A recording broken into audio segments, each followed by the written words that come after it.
Hey, what's up guys, I'm Alphaexgames, and welcome back to a brand new video, and today I'll be talking to you guys about Star Wars Jedi, Fallen Order, the newest game by EA and Respawn. After recently putting 23 hours into it and completing the story, I thought, hey, why not make a video and tell you guys how I feel about it. So yeah, it's gonna be entirely unscripted, just my normal pros and cons, whether I think you should pick up the game or whether I think you shouldn't, you know, stuff like that. So with that being said, I think that Star Wars Jedi Fallen Order is one of the best games of the year. Easily top 5 for me. And that's really saying something, since I'm not really that big into Star Wars. I saw the first 6 movies and I saw Force Awakens in 2015. Outside of that, I haven't really cared about the franchise that much. So going into this, I didn't really have many expectations. But oh boy, this game almost made me a fan. Yeah, it's like, firstly, I want to say that Respawn, you guys are the fucking goats, okay? EA had nothing to do with this creatively, and I'm so happy, okay? They really just took EA's money and said, man, we're gonna make a good game. Get the fuck out of here. Y'all trying to put some map packs in here, some fucking, some overpriced DLC, some exclusive content only accessible when you pay fucking $12.99. Anyways, for the positives, the gameplay. I love the gameplay so much.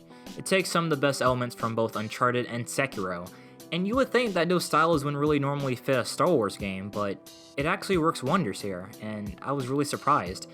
I feel like platforming in general is really crucial for a game like this, because if it's bad, then you aren't gonna feel entitled to go out and try to explore, which this game heavily encourages. And luckily for Respawn, they really knocked it out of the park. Now for the combat. Look guys, the enemies in this game will beat you like you stole something from them.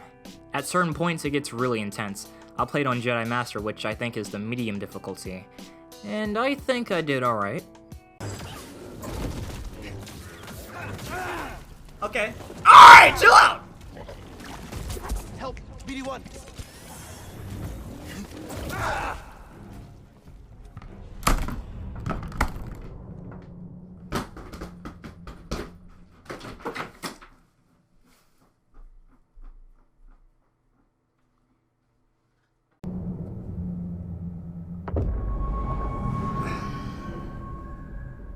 I should have read that tip. I'm so stupid. I should have read that tip.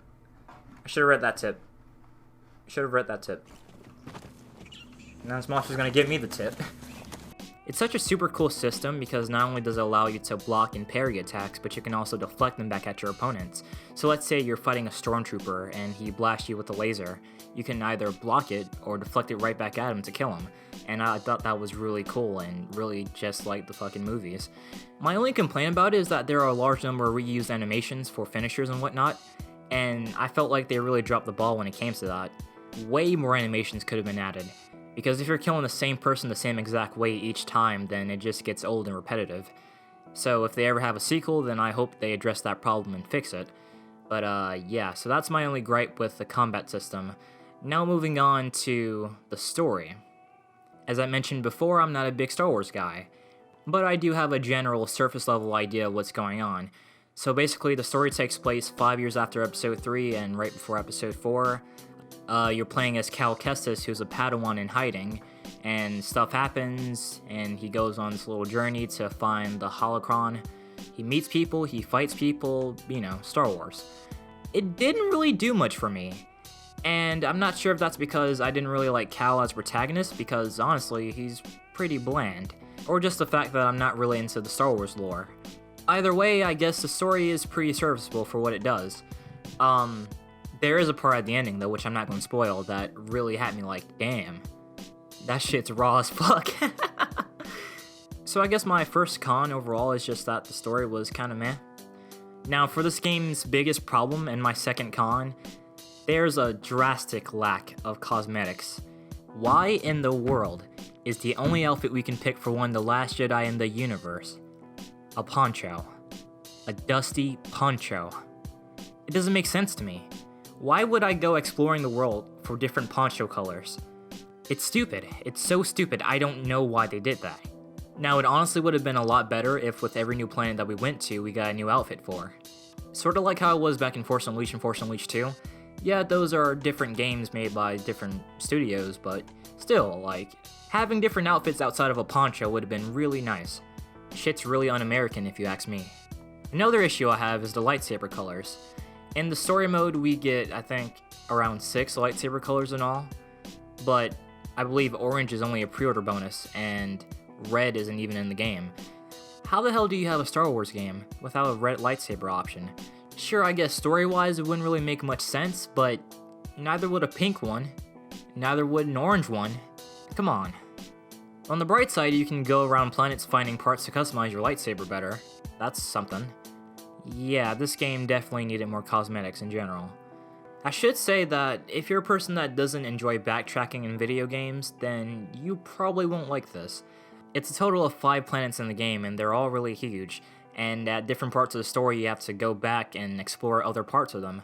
So I can understand why backtracking was used here, because I'd rather have 5 giant unique planets than 10 small ones. As a person who doesn't really like backtracking in games myself, I thought it was fine. Moving on, let's talk about my final criticism, which I kinda touched on before. It's Cal. He's a boring protagonist. I guess it's more so the idea that the player is Cal, more so Cal being, his own person. If that's the case, then why can't we customize Cal more? Like, why can't we change his hairstyle or his facial structure? Small things like that could go a long way for me. Overall, I guess I can say that Fallen Order was a pretty satisfying experience. I can't recommend that game enough. It's really fun, and I think if you're a fan of Star Wars, and even if you're not a big fan of Star Wars like me, you can still get something out of that game. So yeah, if you're on the fence about buying this game, then I'd definitely say go pick it up. Anyways guys, if you enjoyed the video, then please give it a thumbs up, comment, subscribe, and all stuff people do. It helps my channel grow in more ways than you guys know, and I'll see you all in the next video. Peace out.